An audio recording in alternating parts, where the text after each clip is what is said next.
अस्सलाम वालेकुम नाजरीन, आप देख रहे हैं रामा टाइम्स उर्दू का फेसबुक पेज से इस वक्त मैं आपकी खिदमत में बराह रास्त मौजूद हूँ। नाजरीन, 2 दिन पहले यहाँ पे इंतहाई एक अफसोसनाक वाक़ा पेश आया रात के तकरीबन 10 बजे के करीब, और ये जो एरिया है मुकम्मल सफ़े हस्ती से मिट गया है। यहाँ पे जितने भी गिराने थे फ्लड की जद में, और वो जस्ट 10 या 15 मिनट की बारिश थी, उसके बाद से ये इलाके पे जो है क़यामत टूट पड़ी है। यहाँ पे जिस जगह में हम जाए वहाँ पे मौजूद हैं, यहाँ पे 2 बच्चे भी शहीद हो गए हैं फ्लड के नीचे आके, जिसमें एक 22 साला बच्ची थी और जिसमें 2.5 साला बच्चा था जो अपनी ज़िंदगी की जंग यहाँ पे हार गए इस इलाके में फ्लड की जद में आके। आज उनके वर्सा के साथ हम मौजूद हैं, उस गाँव पे जानने की कोशिश करते हैं। यहाँ पे हुकूमत गिलगित बल्तिस्तान और यहाँ पे जो इतने भी मुक़्तदिर हल्के हैं, इन्होंने इस इलाके के लोगों की दाद रसी के लिए अब तक क्या किया है जानने की कोशिश करते हैं। अस्सलाम वालेकुम। क्या नाम है? क्या कहना चाहेंगे, क्या कुछ किस तरह? मैं ये कहना चाहता हूँ कि गवर्नमेंट गिलगित बल्तिस्तान की तरफ से ये हमारी इस्तदा है कि ये है डेंजरस एरिया, और 30 साल के बाद, 40 साल के बाद, 10 साल के बाद फिर भी आ सकती है। इसलिए गवर्नमेंट गिलगित बल्तिस्तान से हमें इस्तदा है कि प्रॉपर्ली तौर पर दूसरी कोई जगह दें। अभी ये जगह हम दोबारा कंस्ट्रक्शन या बिल्ट नहीं कर सकते हैं, क्योंकि ये सारी डिमोलिश हो चुकी, हम कैसे कम करें। इसलिए गवर्नमेंट गिलगित बल्तिस्तान के लिए हमारी इस्तदा है कि हमें कोई दूसरी जगह पे कोई प्रॉपर्ली जगह दे दिए जाए। 10 तारीख में एडवोकेट मेराज अहमद बात कर रहा हूँ आपके सोशल मीडिया के थ्रू। ये तकरीबन रात का 11 बजे का टाइम था। हम एज़ यूजुअल घर के काम काज में और अपने यूनिवर्सिटी के उसमें मसरूफ़ थे। 11 बजे बारिश स्टार्ट हो गई। 11 बजे के 5 मिनट बाद ये लैंड स्लाइडिंग का वो सिलसिला शुरू हुआ। जब हम बाहर आए तो लैंड स्लाइडिंग का ऐसा माहौल था, एक मतलब नाइट मार क़यामत जैसा वो था।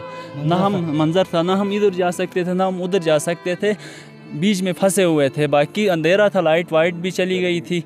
फिर जब हमने देखा तो आवाज़ें निकल रही थी, वो दुरूद और वो पढ़ रहे थे लोग। पता ही नहीं था लोग कितने लोग वो हैं, बच्चे हैं, वो हैं, अंदाज़ा ही नहीं होता था। अंधेरा में कुछ पता ही नहीं चला। फिर हम वहाँ, लाइट भी चली गई थी, फिर हम वहाँ पे फंसे हुए थे। फिर अचानक जब ऊपर से भी आ गई तो हमारे पास कोई और ऑप्शन नहीं था। फिर हमने नीचे की तरफ हमने भागना स्टार्ट किया, बच्चों को कंधों में लेके, 2-2, 3-3 बच्चों को लेके रोड में गए। रोड में जाके हमने वहाँ पे स्कूल में पनाह लिया, जो कि प्राइवेट स्कूल है। वहाँ जब हम गए तो वहाँ भी 3-4 फुट तक लैंड स्लाइडिंग बढ़ चुकी थी। हमने उसी हिसाब से ऊपर उसकी दूसरी मंजिल में गए। फिर वहाँ पॉसिबल नहीं रहा वहाँ हमें रहने के लिए परमिट। फिर हमने उसी को कंधों में बिठा के बच्चों को दूसरी साइड पे गए। दूसरी साइड में जाके थोड़ा बहुत रुकी थी उस वक्त। फिर हमने उससे दूसरे जो हमसाया गाँव वाले थे वो भी लैंड स्लाइडिंग की आवाज़ें सुन के पकौड़ा जेल और घूमे के लोग भी वहाँ आए। हम उनके ममनून मशकूर भी हैं। उनकी मदद से हमने दूसरे गाँव में शिफ्ट किया बच्चों को। तो इंतज़ामिया क्यों नहीं पहुँच सकती? इंतज़ामिया रेस्क्यू के 2 बंदे थे। जब मैं यहाँ पे था तो रेस्क्यू के 2 बंदे थे, उनके पास भी बेचारों के पास कुछ नहीं था। वो वॉलंटियरली तौर पे मैक्याल के पुल से ऊपर जेल के रास्ते से होते हुए यहाँ पे पहुँचे थे। वो 2 वॉलंटियर बंदे थे, हम उनका भी शुक्रिया अदा करते हैं। उनकी मदद से हमने अगर बच्चे को बर वक्त वो करते तो वो बचने के भी उसके चांसेस थे। रेस्क्यू के पास ही वो नहीं था। हमारे यहाँ पे भी पूरे मकानात तबाह हो चुके थे। कोई ऐसा औजार नहीं था जिससे हम वो उसको निकाल सके। बच्चे का कब पता चला यहाँ पे? बच्चे का इस तरह पता चला, इनके पास ये जो इनका हादसा हुआ, इनके पास तकरीबन 20-25 की नफरी है बच्चे। उनमें ज़्यादातर एक ही मर्द था, 2 मर्द थे, एक के चाचा था और एक के जिसका भाई था।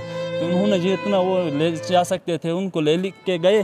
वहाँ जब दूसरी साइड पे महफूज साइड पे ले जाके वापस जब वो आना चाह रहे थे तो उस साइड पे भी लैंड स्लाइडिंग हुई, वो वहाँ फंसे रहे। ये 2 बच्चे यहाँ पे हो गए। फिर हमारा घर भी यहीं पीछे ही है, हम वहाँ पे फंसे रहे, पता ही नहीं चला। फिर जब हम नीचे स्कूल में गए तो वहाँ पता चला वो बच्चा मिसिंग है। फिर हम उसी लैंड स्लाइडिंग को वो करते हुए नंगे पाँव, हमारे अभी भी पाँव वो सूजे हुए हैं। वहाँ से जब हम वापस आए तो यहाँ पे बच्चे का कोई वो ही नहीं था, पूरी लैंड स्लाइडिंग से भरा हुआ था। फिर हम इधर उधर जब गाँव वाले आ गए तो फिर आके इधर थोड़ा बहुत कोशिश करके उस बच्चे को निकाला। बाकी वो जो बहन थी उसका तो पॉसिबल ही नहीं हुआ। फिर अगले दिन जब सारे गाँव वाले आ गए, इधर उधर से आ गए, तो फिर जाके दिन के 2 बजे वो बच्ची मिली हमें। ये ऑपरेशन रेस्क्यू हादसे के कितने टाइम बाद यहाँ पे रेस्क्यू टीमें पहुँची थी? रेस्क्यू की जो टीमें थी, उनमें टीम तो उसको हम नहीं कह सकते हैं, सिर्फ 2 ही लड़के थे। वो एक तो हमारे अपने गाँव का भी बंदा है, वो वॉलंटियरली, वो भी मेडिकल वाला बंदा है, तो वो वॉलंटियरली वहाँ से आते हुए एक बंदे को साथ लेके यहाँ आया था।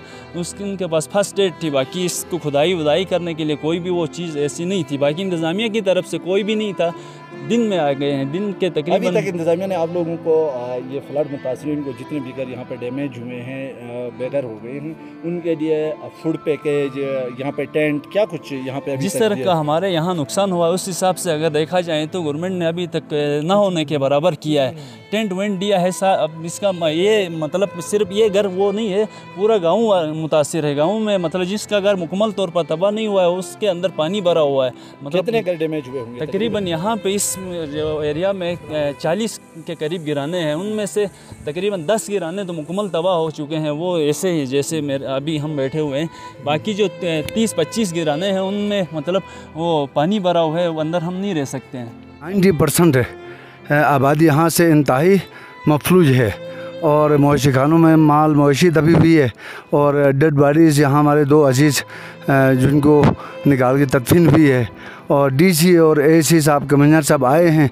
हमारे गांव का जो देरीना मुतालिबा जो है, इस गांव को आफतज़दा करार दिया जाए, प्लस इन गांव वालों को माइग्रेट करके दूसरी किसी जगह में मुंतकिल किया जाए, क्योंकि ये आबादी अब इसके बाद दोबारा आबादी के काबिल नहीं रहेगी।